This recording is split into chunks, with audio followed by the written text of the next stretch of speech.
방송에서 제공하는 투자 정보는 투자 판단에 대한 조언입니다. 방송에서 제공하는 주식의 가치, 가격 상승 및 가격 하락에 대해서는 방송사에서 보장하지 않습니다.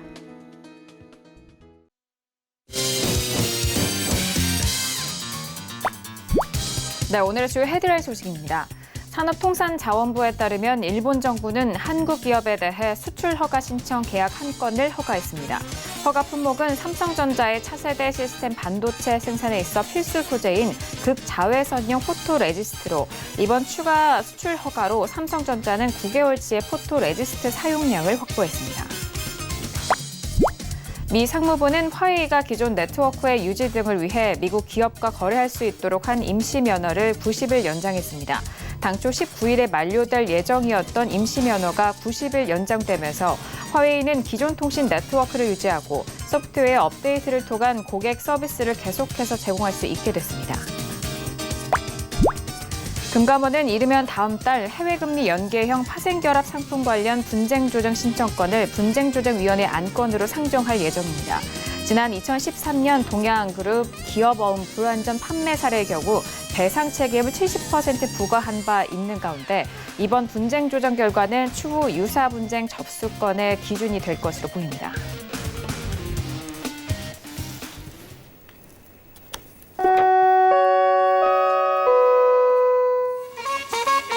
네, 안녕하세요. 평택총融정석투자 김은혜입니다. 자, 코스피 지수가 14거래일 만에 돌아온 외국인의 매수 속에서 오늘은 1% 넘는 상승으로 마감이 됐습니다. 코스닥 지수도 2% 넘는 강한 상승세로 600선에 대한 회복을 보였는데요.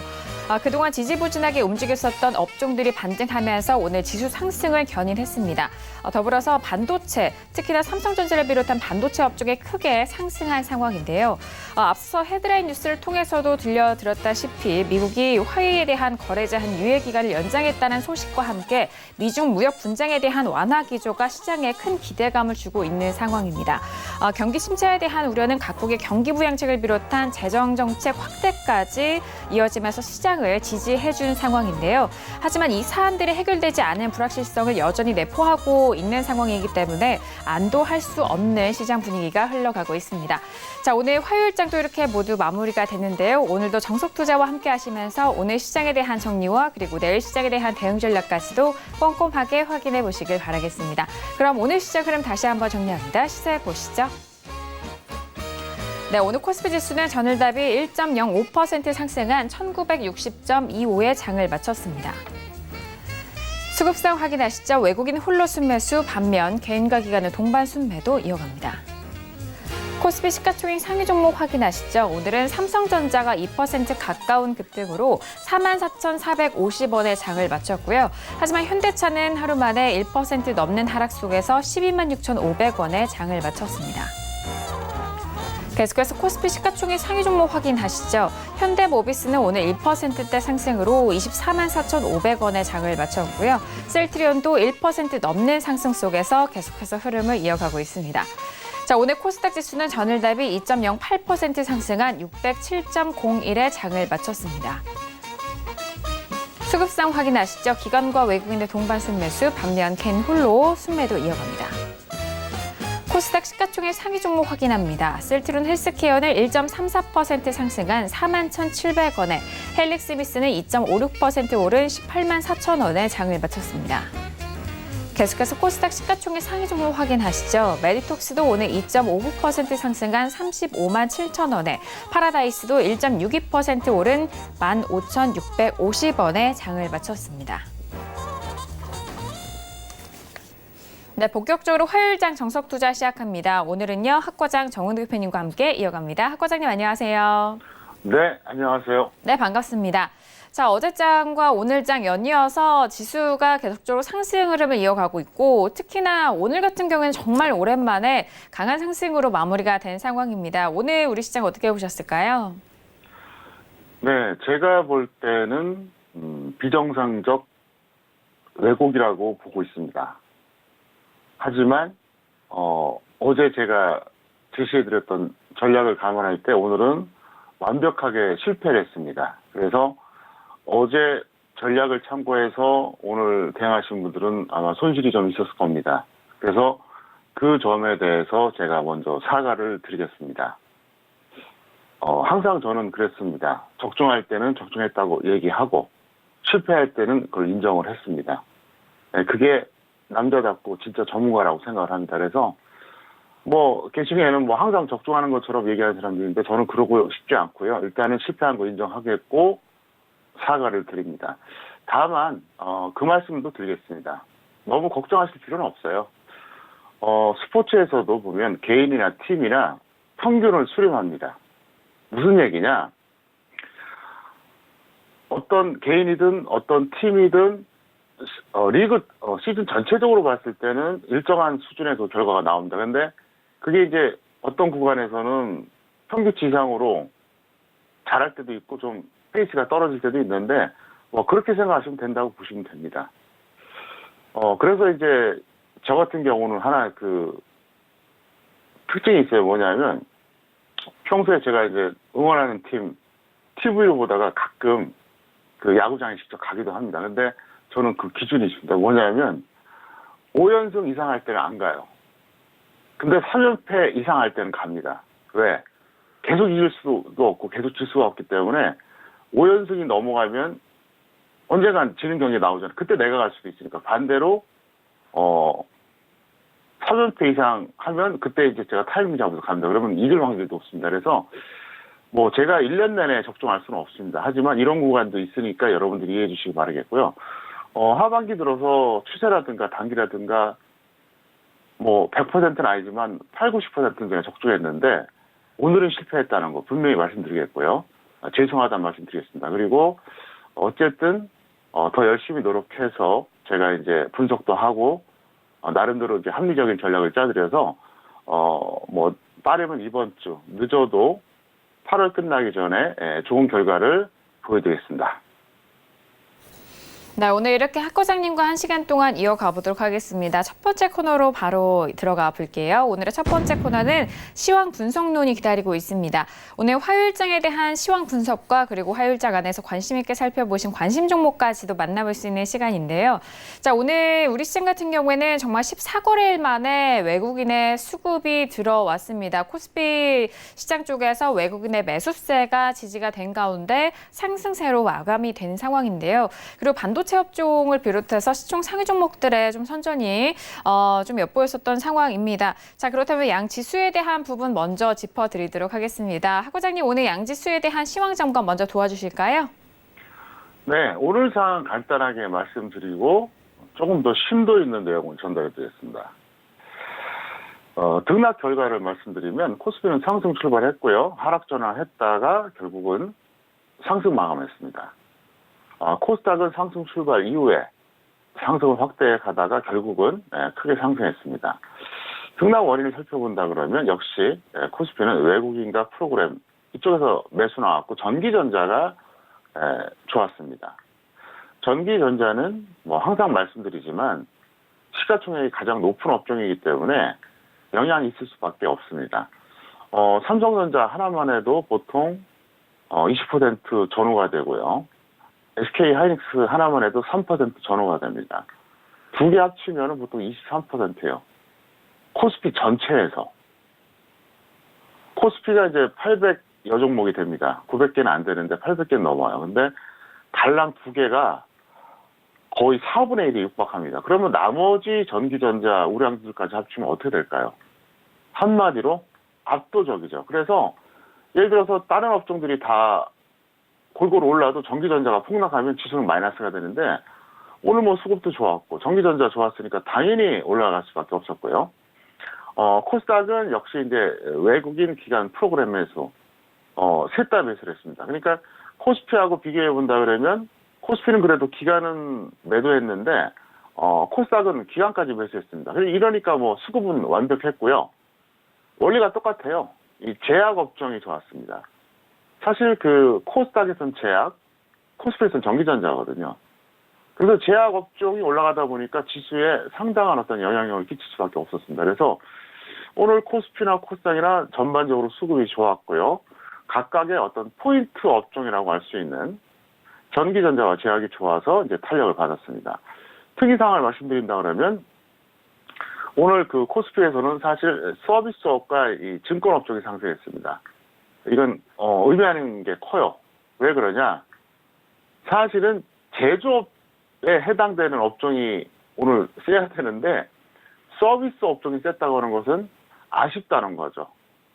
이 서비스 업종은 뭐가 들어가 있냐면 대부분 지주회사 아니면 어디에 느낄 수 없는 특이한 그 어떤 그런 종목들이 보통 서비스업에 들어갑니다. 예를 들어서 뭐 여러분들 잘 알고 계신 그 많은 지주회사들 있지 않습니까? 예, 그 재벌그룹의 지주회사들이 대부분 다 서비스 업종에 들어가 있고요. 그 다음에 이제 그 코스닥에서 이전해가지고 코스피로 넘어온 종목들 중에서 뭐 인터넷이라든가 게임주 이런 것들이 다 서비스 업종에 들어갑니다. 왜 그러냐? 제조업은 아니잖아요, 분명히. 어디에 들어갈 데가 없어요, 마땅하게. 그래서 요건 좀 아쉬워요. 이왕이면은 제조업과 관련된 업종들이 더 강했으면 조금 더 긍정적인데 서비스 업종이 강했다고 하는 것은 마땅히 제조업종 중에서 치고 올라갈 만한 종목들이 많지가 않았다는 거죠. 물론 오늘 전기전자가 올라가긴 했지만 좀 약간 부족하다고 봐야 되고요. 증권업종 같은 경우에는 이제 낙폭과대에 따른 반등, 그렇게 보시면 돼요. 그만큼 상황이 안 좋았기 때문에 뭐 오늘 어쨌든 모처럼 만에 좀 고개를 드니까 이제 올라갔다 이렇게 볼 수 있겠고요. 코스닥은 최근 3개월 이내 신규 상장된 종목들이 반발 매수가 좀 나왔습니다. 사실 코스닥 신규 상장주 같은 경우에는 제가 이제 농담 삼아 그렇게 얘기하거든요. 잘 태어나야 된다고요. 사람도 그렇잖아요. 인류 역사를 보면 우리나라 역사를 보더라도 이 평화 시대가 있었고 이 전쟁 시대가 있었잖아요, 그죠? 그냥 확률상으로 생각해 보세요. 전쟁 직전 또는 전쟁 때 태어난 아이들은 어때요? 고생할 수밖에 없죠. 평화 시대에 태어난 아이들은 무난하게 살잖아요. 그것처럼 이 최근 3개월 이내에 그 상장한 주식들은 사실은 좀 억울했죠. 왜? 하필 지수가 이제 내려가는 트렌드에서 상장하다 보니까 모든 게 불리할 수밖에 없었어요. 그래서 전체적으로 조금씩은 다 올라왔다. 이게 이제 특징이 되겠고요. 그러면 이제 제 설명만 듣는 것보다 시각적으로 그림을 보면 좀 더 이해가 빠르겠죠? 차트 보시겠습니다. 이게 코스피예요. 그 다음에 이게 코스닥입니다. 코스닥 같은 경우에도 이제 완전히 급락했다가 이제 오늘까지 반등이 나왔죠. 지난 8월 6일이 저점이었습니다. 코스피 보겠습니다. 똑같아요. 네, 8월 6일 저점 오늘 이렇게 올라간 거. 이건 똑같습니다. 그래서 제가 이제 인사말에서도 말씀드렸지만 사실 저는 하반기에는 적중률이 상당히 높았어요. 상당히 높았어요. 근데 오늘은 제가 실패했습니다. 그래서 그 얘기 했잖아요. 평균을 수렴한다. 저도 마찬가지로 1년 내내 분석하고 예측하다 보면 항상 적중할 수는 없거든요.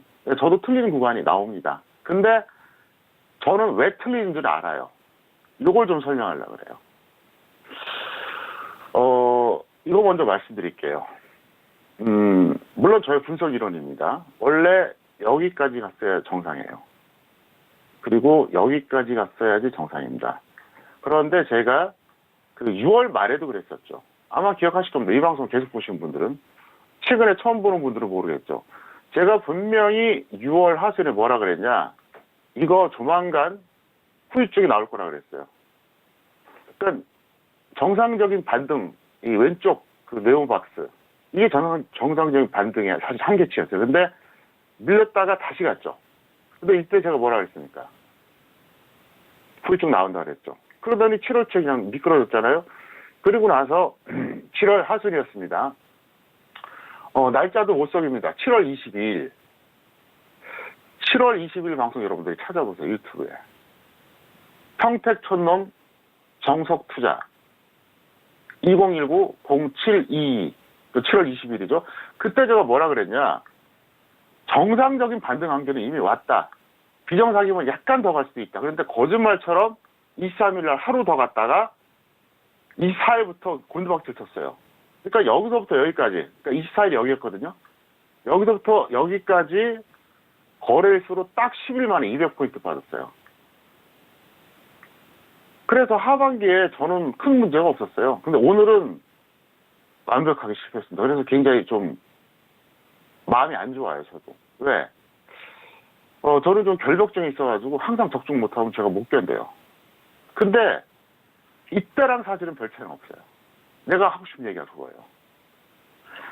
6월에도 이 구간에서도 제가 여기가 원래 반등 한계라고 분명히 얘기했어요. 근데 살짝 내려갔다가 그냥 끝나는 줄 알았더니 더 가더라고요. 그래서 제가 이건 아닌데 그러다가 6월 말에 그렇게 선언했죠. 계속 갈 수는 없습니다. 두고 보세요. 이거 현재 비정상입니다. 분명히 얘기했습니다. 6월 말에 여러분들이 VOD 찾아보세요. 제가 이게 뭐 방송 출연 한두 번 한 사람도 아니고 이 방송도 현재 2017년 3월부터 지금까지 무려 2년 5개월 동안 출연하고 있어요. 2년 5개월. 올해 중에 이제 600회가 넘어요. 그러니까 뭐 증거가 다 남아있으니까 거짓말도 못해요. 그리고 여기서도 마찬가지였어요. 여기서도 7월 하순에서도 제가 7월 22일 날 분명히 얘기했습니다. 오늘 방송 이거 끝나고 나면 꼭 찾아보세요. VOD를.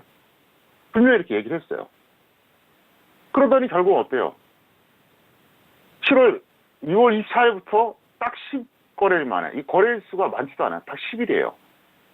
10거래일이니까 2주죠, 2주 딱. 200포인트 빠졌잖아요. 이번에도 큰 흐름은 똑같다는 얘기예요. 큰 흐름은 똑같아요. 그걸 제가 얘기하고 싶어요. 그 다음에, 자, 이 방송을 계속 보셨던 분들 기억하시죠? 4월 중순에 제가 뭐라 그랬습니까? 이중고점 가능성 상당히 높다고 얘기했어요. 이중고점은 여기를 의미하는 거죠. 물론 차이가 약간 있긴 합니다. 약 10포인트 정도 차이가 나는데 어쨌든 거의 이중고점입니다. 그 당시에 이제 2월 하순이 2041이었고 4월 중순이 2240일이었죠. 2240일이었고 4월 중순이 2252였어요. 그러니까 11포인트 차이가 나긴 하지만 사실상 이중고점이죠. 이중고점이 있다고 분명히 얘기했어요. 가능성 상당히 높다. 그리고 4월 말이었죠. 이때 뭐라고 했습니까? 두고 보세요. 2000포인트 반드시 깨집니다. 이렇게 얘기했죠. 그리고 그게 결국 8월에 나타났잖아요. 그래서 제가 정확하게 4월 말에 얘기했습니다. 이 4월 말도 여러분들이 VOD 찾아보세요. 그럼 8월 초에 깨졌으니까 5월, 6월, 7월까지 한 3개월, 한 반 정도 된다고 봐야 돼요. 결국은 그 당시도 2300이었거든요. 2200선. 2200선에서 결국은 2000선 깨지나 안 깨지나 두고 봐라. 이렇게 얘기했어요. 결국은 어때요? 깨졌잖아요. 약 3개월 한 반 만에. 그래서 저는 뭐 추세적인 거 자신 있어요. 그런데 이런 구간도 나타납니다. 오늘은 정확하게 말하면 비정상의 왜곡입니다. 조작이란 얘기죠. 제가 늘 말씀드리잖아요. 주식을 비롯한 모든 투자가 어려운 이유가 바로 이론대로 움직이지 않는 거고, 이론대로 움직이지 않는 이유가 뭐냐? 왜곡과 변수, 이것 때문에 그렇다. 이론대로만 움직이면 정상 분포 내에서 움직이는 거죠. 그런데 이 비정상적으로 움직인다고 하는 것은 왜곡과 변수라고 얘기했잖아요. 왜곡은 조작하는 거, 위든 아래든. 방향은 상관없어요. 아래만 조작하는 게 아니라 위도 조작을 해요. 양쪽 다 조작을 합니다. 변수는 이제 호작, 갑자기, 요즘 대표적인 변수가 뭡니까? 트럼프의 트위터잖아요. 뭐가 나올지 모르니까. 그거는 저도 분석 못해요. 오늘은 비정상의 왜곡입니다. 그건 확실해요. 저를 뭐 일주일, 한 달 보신 분들은 저 사람 뭔 얘기하는 거야 이렇게 좀 이해가 안 될 겁니다. 근데 저를 6개월 이상 보신 분들은 알아요. 이런 비정상 구간에서는 저도 어쩔 수가 없고요. 근데 결국 한 달이 지나고 두 달이 지났을 때는 그게 맞았다는 게 증명이 된다는 것도 수도 없이 보였습니다. 저는 평균을 수렴하니까 걱정하지 말라고 하는 것도 그거예요. 그래서 다시 한번 복귀해드리겠습니다. 왜냐면 오늘 제가 상당히 자존심이 상하거든요. 저는 뭐 개인적으로 돈보다 자존심을 먼저 선택해요. 그래서 좀 어렵게 삽니다. 작년 2월 초순에, 올해가 아닙니다. 작년 2월 초순에 세계에서 최초로 코스피 대세하락 선언한 사람이에요. 제가 저보다 빨리 한 사람 있으면 저한테 찾아주세요. 제가 돈 드릴 테니까. 우리나라나 전 세계 다 찾아보시라고요. 저보다 빨리 한 사람 없어요. 저 구간에서 코스피가 대세하락이라고 얘기한다는 게 이게 보통 배짱입니까? 분석에 대한 확실히 있으니까 얘기하는 거죠.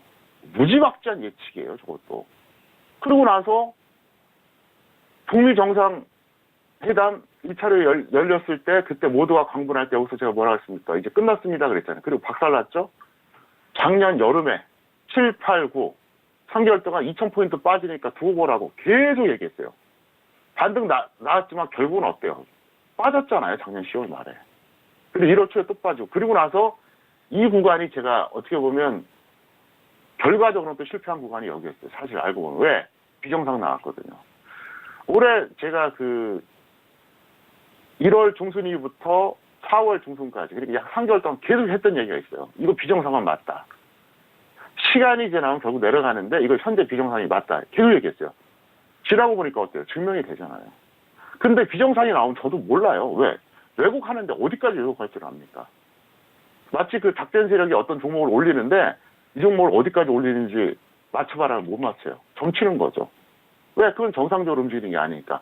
하지만 비정상으로 반등이 나와서 고생을 했는데 여기서 1차로 한번 적중을 하긴 했어요. 했는데 또 여기서 내려왔다 또 갔을 때 여기서는 제가 확신적으로 얘기했습니다. 사실 지난 2월 하순 같은 경우에는 여기서 제가 적중해 드리고 밀리길래 이제 됐다 싶었는데 또 가더라고요. 그래서 이거 또 한번 막판 또 작업이 나오겠구나 생각했는데 결국 나왔는데 4월 말에는 제가 여기서 분명히 이중고점이라고 계속 얘기했습니다. 그래서 저게 이제 4월 17일이니까 여러분들이 그 4월 17일 전후에 V어들을 쫙 찾아보세요. 계속. 그대로 나옵니다. 그리고 나서 4월 하순에 2,000선 깨진다고 했었고 나오니까 너무 걱정하지 마시라 이겁니다. 쉽게 말하면은 그렇게 보시면 돼요. 비유하기가 좀 그런데 저는 투수로 말하면 20승 투수예요. 20승 투수. 근데 20승 투수가 맨날 이기지 않잖아요. 시즌 중에 한두 경기 망치는 경우도 있거든요. 패전도 기록하잖아요. 그러니까 그렇게 봐달라는 얘기예요. 그리고 이게 제가 지금 억지로 만들어낸 얘기가 아닙니다. 작년부터 지금까지 데이터로 또 이 증거물로 다 입증하잖아요. 그러니까 믿고 따라오시면 된다는 얘기예요. 그래서 오늘 이걸 꼭 말씀드리겠고 어쨌든 지금 현재 이 상태는 비정상 맞고요. 결국은 6월 하순 그리고 7월 중하순에 얘기했던 것처럼 결국은 제자리로 돌아옵니다. 그래서 너무 걱정하지 말고 이 방송 잘 시청해 주시기 바라겠고요. 어차피 시안코너에서 하나 더 팁을 드릴까요? 이거는 이제 그냥 참고하실 필요가 있어요. 이 분석 수준의 단계라는 게 있어요. 이건 개인이나 전문가나 다 해당됩니다. 첫 번째가 0단계가 있습니다. 0단계. 아무것도 모르는 거예요. 백지죠. 왜 올랐는지, 왜 내렸는지 전혀 몰라요. 이 백지입니다. 그 다음에 이제 1단계가 있어요. 이건 뭐냐. 오늘 하루는 알아요. 오늘 예를 들어서 어떤 업종이 좋아서 또 수급이 어때서 오르고 내렸다. 요거 아는 정도예요. 요게 1단계입니다. 2단계는 뭐냐.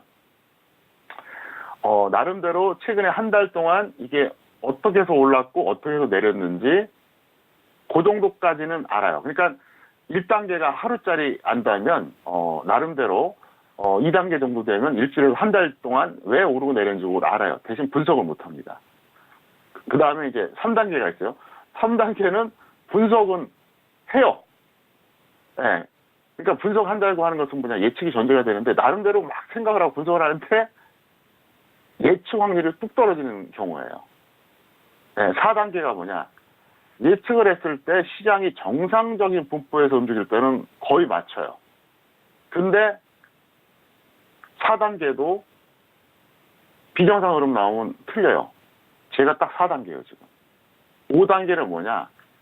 비정상까지도 예측할 수 있는 단계. 거의 신의 경지죠. 저는 아직 신의 경지에 다다르지 못했습니다. 여러분들은 어떤 단계입니까? 0단계, 아무것도 모른다. 1단계, 오늘 등락의 이유 정도는 안다. 2단계, 일주일에서 한 달 정도는 안다. 그런데 그거까지만이지 어떤 분석이나 예측을 잘 못해요. 3단계는 나름대로 분석하고 예측을 하는데 확률이 떨어져요. 뭐냐면 이제 복합적인 사고가 안 되기 때문에요. 4단계는 정상적인 수준에서는 거의 맞추는데 비정상 나오면 빗나갈 수가 있습니다. 딱 제 단계예요. 제 스스로 평가할 때 그래요. 그 5단계까지 가기 위해서 또 노력을 하겠고요. 제가 볼 때 우리나라 개인 투자자들은 대부분이 0에서 1단계가 많고요. 거의 다가 제가 볼 땐 그래요. 0에서 1단계. 전문가들은 0에서 2단계 정도입니다. 3단계 넘어가는 사람도 별로 없어요. 왜? 잘 아시는 것처럼 여러분들 많은 전문가들 보면 어때요? 아예 예측 자체를 안 하잖아요. 그러니까 3단계에 진입도 못했다는 거죠. 어쨌든 오늘 죄송합니다. 저는 9번 적중해야 돼요. 한 번 틀리면 너무 자존심 상하고요. 죄송합니다. 여태까지 그렇게 살았고요. 어쨌든 기필코 만회시켜드리겠습니다. 오늘 시황 코너는 여기까지 말씀드리겠습니다. 네, 오늘은 시황뿐만이 아니라 앞으로에 있어서의 학 과장님의 각오도 들어볼 수 있었던 시간이 아니었나 싶습니다. 이 전에 있어서의 복귀 내용도 알려드렸고요. 먼저 오늘 시장 같은 경우에는 특이사항 다시 한번 짚어드립니다. 코스피 지수에서는 일단 서비스업과 증권업 쪽의 상승세와 그리고 코스닥은 최근 3개월 이내 신규 상장주가 또 상승했다라는 이런 특징적인 부분까지도 다시 한번 참고해 주시길 바라겠습니다. 자, 그렇다면 오늘 화요일장 안에서 관심 있게 살펴보신 관심 종목도 만나보도록 할게요. 자, 과장님 오늘장 안에서 어떤 종목들 관심 있게 보셨을까요? 네, 영진약품과 시그네틱스 개별주를 선정해봤습니다. 네, 오늘장 화요일장의 관심 종목입니다. 영진약품과 시그네틱스에 대해서 짚어드렸는데요. 영진약품 같은 경우에는 오늘 4% 넘게 상승하면서 4,220원에 마무리가 됐고요. 그리고 시그네틱스 같은 경우에는 마찬가지로 5% 넘게 상승하면서 1,050원에 오늘장 마무리가 된 상황입니다. 개별주에 대해서 오늘 짚어주신다고 하는데요. 자, 과장님 두 가지 종목에 대해서 구체적인 분석도 도와주실까요? 네, 영진약품은 보유자는 홀딩 후 매도하시고요. 미보유자는 조정 시 매수하시기 바랍니다. 그리고 시그네틱스 같은 경우에는 보유자는 홀딩 후 매도하시고 미보유자는 단기 매매 지금 가볍게 들어가도 나쁠 것 같지 않고요. 영진약품 같은 경우는 2017년에 절대 고평가 종목으로 12,000원에서 13,000원 사이에 제가 무조건 매도하라고 그랬었어요. 이거를 기억하는 매니아들이 많을 겁니다. 제 방송을 2년 이상 보신 분들은 다 기억할 겁니다. 아마 속으로 그랬을 거예요. 아니, 저 사람은 무슨 영진약품에 원수 줬나? 어떻게 저렇게 심할 정도로 몇 달 동안 계속 매도 사인만 낼까? 저 영진약품하고 아무 감정 없어요. 시청자를 위해서 얘기해 준 거예요. 항상 얘기하지만 매수 사인만 정보가 아닙니다. 매도 사인도 정보예요. 늘 말씀드리잖아요. 매수를 잘하면 초단, 매도를 잘하면 구단이라고 합니다. 매도가 훨씬 더 어려운 거예요. 그리고 시그네틱스 같은 경우는 현재 이 종목이 적자로 전환됐거든요. 근데 상당히 억울하죠. 왜? 이 주가가 4,700원짜리예요. 지금 주가로 보면 나름 더 평가돼 있어요. 그래서 이건 실적 계산만 되면 좋은 종목이고요. 영진약품 제가 좀 전에 말씀드렸던 대로 절대 고평가입니다. 지금도 적정 주가가 얼마냐? 놀라지 마세요. 900원입니다. 자, 차트 보시겠습니다. 지금 왜 홀딩 후 매도하라 그랬냐면은 너무 많이 빠졌거든요. 네, 너무 많이 빠졌어요. 한마디로 말해서 박살이 난 거예요. 네, 거의 한 3,500원대까지 지금 여기서 내려왔다가 이제 겨우 고개 들고 오늘 윗꼬리가 좀 긴 양봉이 달렸지만 어쨌든 여기서 딱 끝났어요. 그러니까 무슨 얘기냐? 이 구간에서 매수해서 홀딩했던 사람이 이제 던지는 거는 오히려 좀 비효율적이죠. 여태까지 안 던졌는데 차라리 좀 버티라는 얘기예요. 차라리. 왜냐하면은 예를 들어서 여기서 매수하신 분들 있을 거 아닙니까? 또 여기서 하신 분들. 이분들은 엄청 골탕 먹은 거죠. 그리고 어떻게 보면 손절 타이밍 완전히 놓쳐버린 거예요. 보통 손절은 10% 정도 하는 게 이게 정석인데 제가 좀 전에 표시했던 이 동그라미 이 세 개 구간에서 매수하신 분들은 손절 타이밍을 놓친 정도가 아니라 완전히 자포자기가 된 거죠. 그래서 겨우 올라오는데 여기서 던지기에는 이건 오히려 비합리적이죠. 무슨 얘기냐? 이 동그라미 3개 구간에서 만약에 이제 매수를 했잖아요. 그러면 대충 손절 구간은 한 이 정도 됩니다. 이쯤에서 손절하고 이쯤에서 손절하고 여기 손절하고 이게 정석이에요. 이게 정석인데 이 3,500원대까지 밀렸을 때 이게 홀딩을 했다. 왜냐하면 이게 거의 7,000원 육박했던 종목이 지금 이게 반토막이 난 거거든요. 올해 그냥 몇 달 사이에. 그럼 지금까지 이거를 홀딩했다면 차라리 더 갖고 계시라는 거예요. 물론 여기서 다시 또 내려갈 수도 있어요. 그러니까 원칙상으로 일단 제 말을 잘 이해하셔야 됩니다. 이렇게 됐을 경우에 무조건 홀딩해라 이게 아니에요. 원칙을 알려드리고 제가 방법을 알려드린 거예요. 원래는 10% 손절이 원칙입니다. 그래서 각각 이 구간 여기에서 각각 10% 손절한 다음에 예를 들어서 한 이쯤에 잡는 게 이게 정석이죠. 이렇게 해야 되는 게 맞는데 현실을 얘기한 거예요. 어차피 저 위에서 잡아서 여태까지 물려있는 분들 지금 여태까지 버텼는데 사실 현실적으로 던지라고 해도 안 던지거든요. 저분들. 제가 그 마음 잘 알아요. 안 던져요. 어차피 제가 던지라고 해도 안 던지고 홀딩하라고 하면 무조건 하겠죠. 너무나 잘하기 때문에 제가 아주 현실적으로 얘기하는 거예요. 어차피 그 무지막지하게 흘러내릴 때도 홀딩했던 분들이 지금 던지겠냐. 그러니까 그냥 마음 편하게 해드리는 거예요. 홀딩하세요. 다만 이게 무조건 간다고 단정은 못해요. 또 밀릴 수도 있습니다. 그래서 여태까지 큰 손실 보고 홀딩했던 분들이 지금 던지는 거는 오히려 비합리적이고 그냥 버텨보세요. 그래서 운 좋으면 던져 오는 거고 다시 밀리면 그때는 또 과감하게 손절하셔야 되고요. 없는 사람들은 조정 구간에서 매수 들어가세요. 그리고 이 종목은 여러분 잘 아시죠? 2017년에 여기서 제가 아주 지독할 정도로 얘기했잖아요. 이건 말도 안 되는 고평가다. 무조건 던져라. 그리고 제가 이제 서울경제TV 복귀하기 전에 2016년에도 그랬었어요. 너무 터무니없다 그랬어요. 이거 분명히 벌 받는다 그랬어요. 벌 받고 있잖아요, 지금. 맞죠?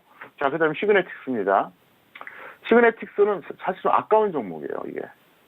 이게 지금 작년 2018년 적자 전환되는 바람에 힘을 못 쓰고 있는데, 이건 실적만 개선되면 괜찮은 종목이에요. 그래서 이거는 일단 단기 매매 정도 하시고, 여러분들이 항상 기억을 해두세요. 시그네틱스는 제가 상당히 좋아하는 종목인데, 이거는 언제 한번 발작용이 걸릴 겁니다. 다만, 그게 언제인지 정확하게 모르겠고, 일단은 계속해서 여러분들이 관심 있게 지켜보시기를 바랍니다.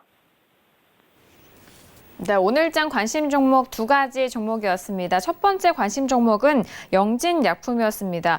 학 과장님께서도 말씀해 주셨듯이 이 영진약품 같은 경우는 2016년 최고점 19,200원 이후에 현재의 주가죠. 4,220원까지 계속적으로 하락한 상황입니다. 그렇기 때문에 이 가격대가 물리신 분들이 많을 것이다라는 분석도 덧붙여 주셨는데요. 보유자는 조금 더 홀딩한 이후에 매도에 대한 의견이고요. 미보유자 같은 경우에는 조정 시 매수 접근 가능하다라는 의견 주셨습니다. 자, 그리고 시그네틱스에 대한 진단도 해드렸습니다. 두 번째 관심 종목인데요. 보유자 같은 경우에는 홀딩한 이후에 매도에 대한 의견, 그리고 미보유자도 역시나 단기 매매 접근 가능하다라는 전략까지 짜주셨으니까요. 참고해 주시길 바라겠습니다. 자, 이어서 다음 코너로 넘어가 보도록 하겠습니다. 오늘 두 번째 코너는 종목의 역사 시간이 기다리고 있습니다. 월요일과 화요일 이 시간에는 2교시 여러분들에게 교육 내용으로 찾아가고 있는데요. 오늘 종목의 역사 시간을 통해서는 한 종목에 대한 역사를 통해서 앞으로에 대한 흐름과 관련된 업종에 대한 흐름까지도 알아볼 수 있는 시간입니다. 자, 오늘은 어떤 종목을 중점적으로 알려주실지 궁금한데요. 학 과장님, 오늘은 어떤 종목을 다시 한번 되돌아볼까요? 네, 1번 코너를 제가 너무 길게 해서 요거는 정말 짧게 간단하게 말씀드리겠습니다. 증권주 탄력주 산미방 이야기인데요. 증권주의 특성이 어떠냐? 보통 코스피 지수와 추세 또는 단기가 거의 연동이 됩니다.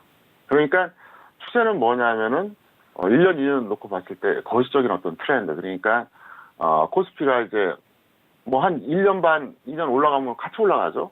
또 반대로 이제 떨어지면 같이 떨어지는데, 또 단기 같은 경우도 이제 지수가 급등이나 급락했을 때 떨어집니다. 그래서, 연동된다는 게 가장 큰 특성이고요. 그러니까, 다른 업종하고 약간 다르죠. 예. 왜냐하면 이제 그 제조업과 관련된 업종들은 그 어떤 그 업종의 가치에 따라서 이제 약간씩 이제 편차가 있고 괴리감이 있는데 이건 거의 지수 연동형이라고 보시면 되겠고요. 3인방이 뭐냐 바로 유안타증권 우선주, 하나투자증권 우선주, SK증권 우선주입니다. 유안타증권 우선주는 이제 과거에는 동양증권 우선주였죠.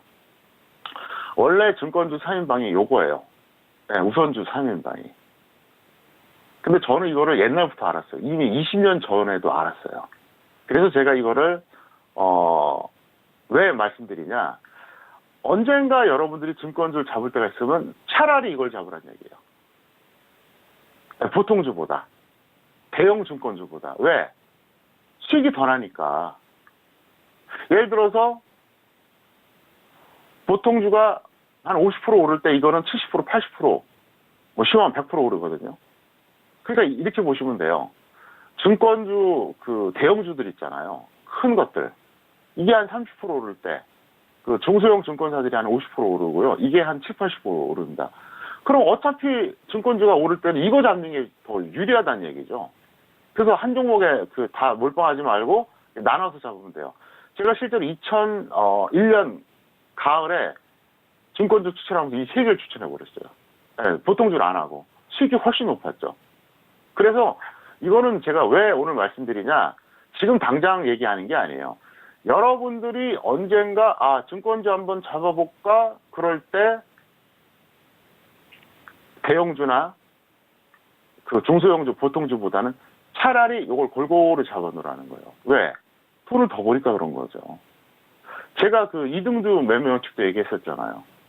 여러분들이 어떤 그 업종이 있을 때 1등주보다 2등주 잡으라고요. 수익 더 난다고요. 삼성전자보다 SK하이닉스, 현대차보다 현대밀포조선. 현대차, 죄송합니다. 현대중공업보다 현대밀포조선. 그 다음에 현대차보다 기아차. 여러분, 10년 차트를 한번 보세요. 현대차보다 기아차가 훨씬 많이 올라갔어요. 현대중공업보다 현대밀포조선이 훨씬 많이 올라갔어요.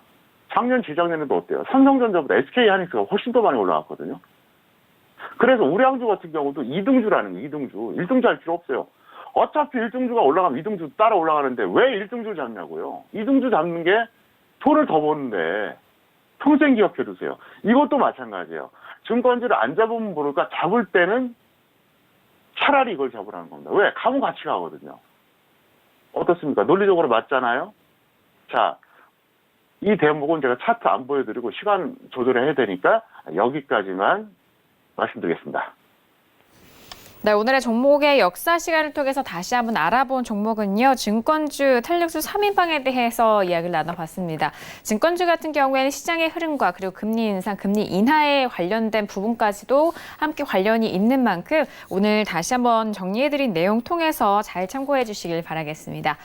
자, 지금 시각은 10시 36분 지나가고 있고요. 오늘 화요일장의 뉴욕 증시가 개장이 됐습니다. 자, 전일장 같은 경우에는 상승 출발, 급등 출발이 됐었던 상황이었는데요. 오늘 같은 경우에는 약보합권에서 하락 출발이 됐습니다. 3대 지수 모두 약보합권 출발이 됐습니다.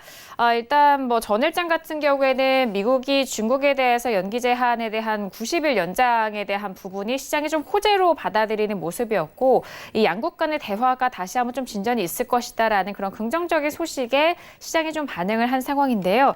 자, 오늘 같은 경우에는 뭐 소폭 하락한 상황이고, 홈디포 같은 경우에는 1%의 상승으로 뭐 지수가 더욱더 하락이 확대되는 것을 좀 지지해줬다라는 그런 소식도 들려오고 있습니다. 그리고 앞으로 있을 잭슨홀 미팅에서의 파월 의장의 이 연설을 앞두고 있는 상황 속에서 트럼프 대통령이 1%포인트를 더 내려야 된다라는 금리 인하에 대해서 재압박이 이루어지고 있는 상황입니다. 22일에 있을 잭슨홀 미팅을 앞두고 트럼프 대통령이 다시 금리 인하에 대해서 압박을 내놓고 있는 상황인 것 같고요. 일단 경기 침체에 대한 우려감이 조금은 좀 완화가 된 상황이지만, 하지만 백악관 쪽에서는 미국 경제가 곧 불황 모드에 들어갈지 여부에 대해서 진행 중인 논쟁에 개입할 것이다라는 그런 소식까지 들려오면서 오늘은 소폭 조정을 받고 있다라는 점까지 참고해 주시길 바라겠습니다. 자, 이어서 선생님 질문 있어요 시간으로 넘어가 보도록 할게요. 오늘도 다양한 질문들 많이 접수해 주셨고요. 첫 번째 질문부터 확인해 봅니다.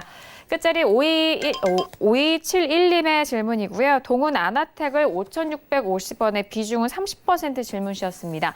자, 오늘 장의 동은 아나텍 종가 먼저 확인해 보실까요? 자, 오늘 동은 아나텍 같은 경우에는 2.50% 상승한 5,740원에 마무리가 된 상황입니다.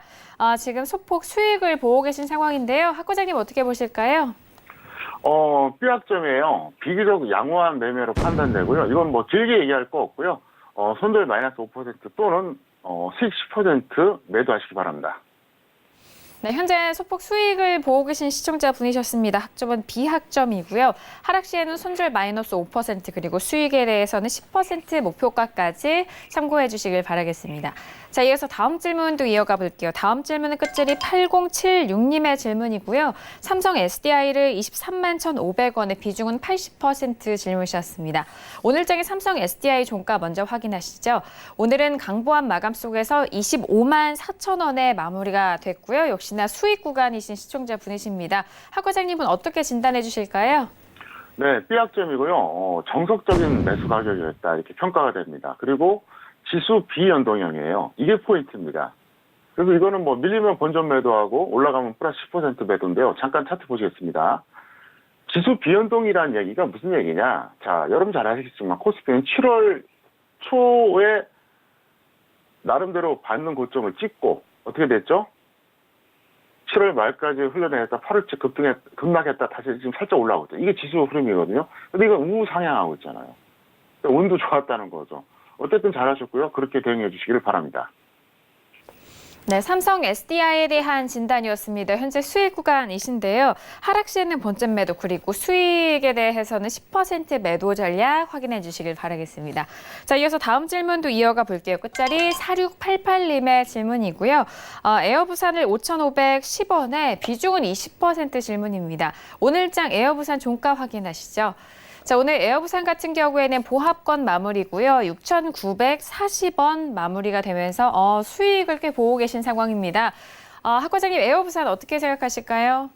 네, A학점입니다. 모처럼 만에 A학점 나왔는데요. 환상적인 상승 추세형 예측 매수고요.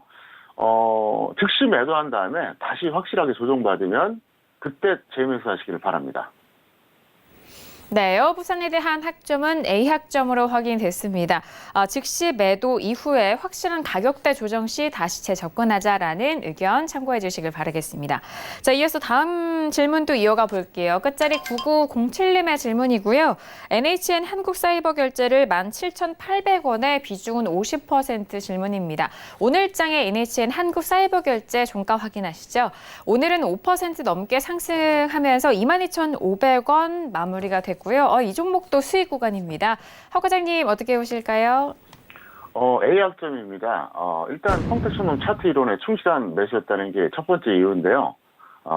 사실 더 큰 이유는 뭐냐? 종목 선정을 워낙 잘했어요. 속된 말로 잘 찍었다는 얘기예요. NHN 사이버, 한국사이버 결제처럼 지수가 이런데 이렇게 우상향하는 종목 찾기도 어렵지만 뭐 여러 가지로 문제가 없다는 거죠. 그래서 이 종목은 뭐 여기서 더 갈 수도 있는데 즉시 매도 후에 확실한 조정 시 재매수 하시는 게 현명할 것 같습니다. 네, NHN 한국사이버결제 진단해드렸습니다. 학점 A학점이고요. 현재 즉시 매도 이후에 확실한 조정 시 재매수하셔라라는 의견 들어봤습니다. 자, 이어서 다음 질문도 이어가 볼게요. 끝자리 3230님의 질문이고요. 원풍물산을 3,505원에 비중은 30% 질문 주셨습니다. 오늘장의 원풍물산 종가 먼저 확인하시죠. 오늘은 2.92% 상승한 3,345원입니다. 소폭 손실 구간이신 데요. 학 과장님 어떻게 보실까요? 네, 비교적 양호한 매수와 결과인데요. 매수한 다음에 더 내려가긴 했어요. 하지만 뭐 잘못한 건 아닙니다.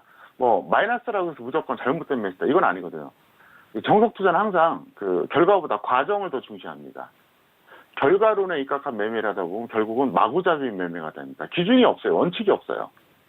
근데 저는 평택촌놈의 정석 투자라고 방송 타이틀 치면서 뭘 알려드리냐? 과정이 합리적인 매매를 알려드린 거예요. 과정이 합리적이더라도 항상 수익 나지는 않습니다. 하지만 길게 볼 때 확률이 높아지죠.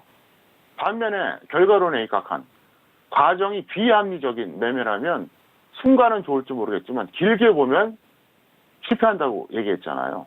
제가 항상 야구에 비유하잖아요. 스트라이크 존에 있는 볼을 때려야지 타율이 높은 거예요.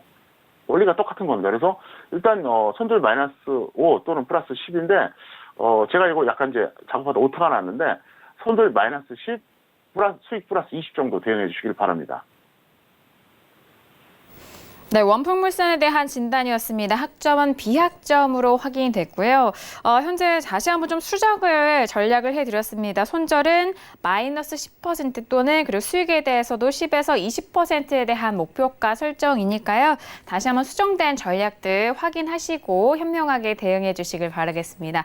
저희가 다시 한번 또 하단에 수정을 해서 보여드리니까요. 다시 한번 참고해 주시길 바라겠습니다.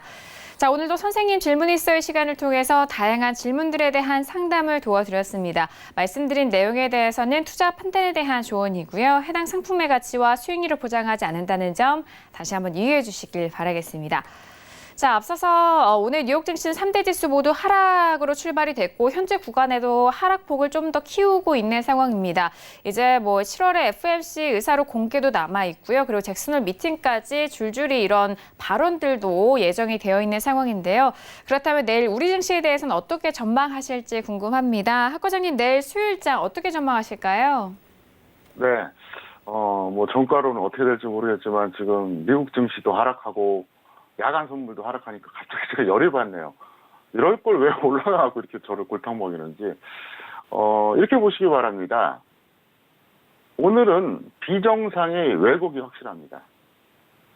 그러니까 이게 비정상의 흐름이 나오더라도 이게 왜곡 때문에 올라가거나 내려가는 경우가 있고 변수 때문에 오르거나 내리는 경우가 있어요. 근데 오늘은 변수는 특별한 게 없었고요. 왜곡이고요. 왜 왜곡인지는 제가 구체적으로 설명을 못합니다. 안 하는 거죠, 정확한 말은. 왜? 그게 저의 노하우니까. 그래서 시장 흐름은 항상 여러분들이 그렇게 보셔야 돼요. 아, 지금이 정상인가 비정상인가. 사실 정상, 비정상, 흐름에 대한 거 이런 얘기도 아마 저한테 처음 들을걸요? 주식투자 경력이 1년이든 20년이든 그렇게 말하는 사람 우리나라에서 저밖에 없어요. 아예 그런 개념조차 없어요. 대다수의 주식 전문가들도 이런 구분을 안 하는 건지 못 하는 건지 없어요. 근데 저는 하잖아요. 지금은 정상입니다. 지금 비정상입니다. 왜 그렇게 얘기해 주느냐? 정상적일 때는 정상에 맞게 대응을 해야 되는 거고요. 비정상적일 때는 또 거기에 맞게 상황 논리에 맞게 대응을 해야 된다는 거죠. 예를 들어서 차트 같은 경우에도 정상적인 흐름에서 그걸 적용하는 게 이게 정석이에요. 비정상적으로 오르거나 내릴 때는 차트가 무용지물이거든요. 근데 맨날 차트쟁이들은 뭐라 그래요? 맨날 차트만 잘 보면 모든 게 다 해결된다 그러잖아요. 그래서 초보자들 가장 꼬시는 강의가 뭡니까? 차트 강의. 이것만 알면 주식 투자 성공한다. 웃기지 말라 그래요. 그렇게 치면요. 슈퍼컴퓨터나 AI는요. 우리나라가 아니라 지구의 전 돈을 다 땡겨야 돼요. 안 돼요. 그 엄청난 성능의 슈퍼컴퓨터도 차트 분석해갖고 돈을 계속 못 벌어요. 왜 그런지 아세요? 바로 시장이 비정상이 나오기 때문에 그런 거예요. 아시겠습니까? 그래서 지수가 정상일 때는, 그러니까 지수의 흐름이 정상일 때는 차트를 적용하는 게 맞는데 비정상일 때는 안 보는 게 정석이에요. 근데 이거 개념이 없어요. 그래서 이거 말씀드리겠고요. 오늘은 비정상이 확실합니다. 지속 여부는 미지수입니다. 저도 몰라요. 지속될지 말지. 왜? 비정상이니까. 정상 같으면은 여기서 더 오르겠습니다. 더 떨어지겠습니다. 이렇게 얘기할 텐데 아니 비정상인데 내가 여기서 비정상을 이 왜곡이 더 지속될지 말지 내가 어떻게 아냐고요. 조작하는 세력이 알겠죠. 다만 기준을 준다 그러면 장중이나 종가 기준으로 1950 이걸 보세요. 그러니까 1950이 어쨌든 장중과 종가로 다 무너진다. 그러면 끝난 거고요. 장중엔 무너지는데 종가로는 안 무너진다. 그러면 조금 더 혼조세가 있는 거고 장중이나 종가나 1950이 안 무너진다. 그러면 더 가는 거예요. 나름대로 기준을 줘야 될 거 아닙니까? 여러분들 쉽게 판단하라고. 그래서 1950만 보세요. 그래서 장중과 종가 둘 다 안 무너진다. 조금 더 갈 수 있다. 장중은 무너지는데 종가는 안 무너진다. 그러면 혼조세가 나올 것이다. 장등도 무너지고 종가도 무너졌다. 그럼 다시 끝났네. 그리고 제가 그 시황콜에서 말씀드렸다시피 결국은 6월 하순에도 7월 중하순에도 제가 말하고 나서 이거 비정상이다 이렇게 얘기했잖아요. 그러고 나서 결국 원점으로 왔어요. 이번에도 그럴 건 확실해요. 그리고 오늘 제가 비록 실패했지만 계속 말씀드리지만 저는 20승 투수입니다. 20승 투수도 시즌 20승 해도 또 한 두세 번 패도 있잖아요. 그렇게 좀 이쁘게 봐주시고요. 그나마 그래도 어찌 보면 대한민국에서 거의 유일하게 지속적으로 예측하는 전문가입니다. 제가 더 예측할 수 있도록 틀렸을 때도 좀 너그럽게 좀 봐주시고요.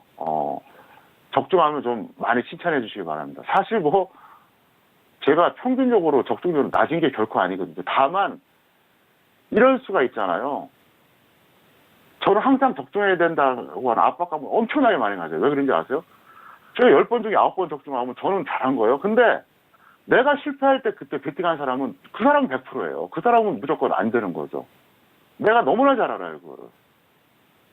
그래서 저는 항상 적중해야 된다는 압박감이 있다는 거죠. 그래서 이 압박감을 유지한다는 건 사실 여러분께 나쁜 건 아닙니다. 더 노력하겠고요. 어쨌든 오늘 방송은 여기까지만 제가 말씀드리겠습니다. 네, 오늘 함께해 주신 학 과장님과는 여기서 인사 나누도록 하겠습니다. 오늘 말씀 감사합니다. 네, 감사합니다.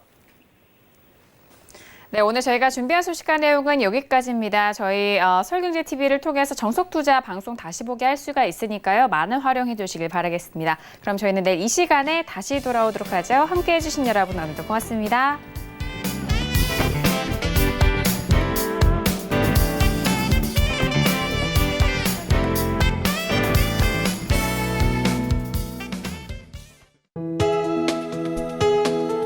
본 방송에서 제공하는 투자 정보는 투자 판단에 대한 조언입니다. 방송에서 제공하는 주식의 가치, 가격 상승 및 가격 하락에 대해서는 방송사에서 보장하지 않습니다.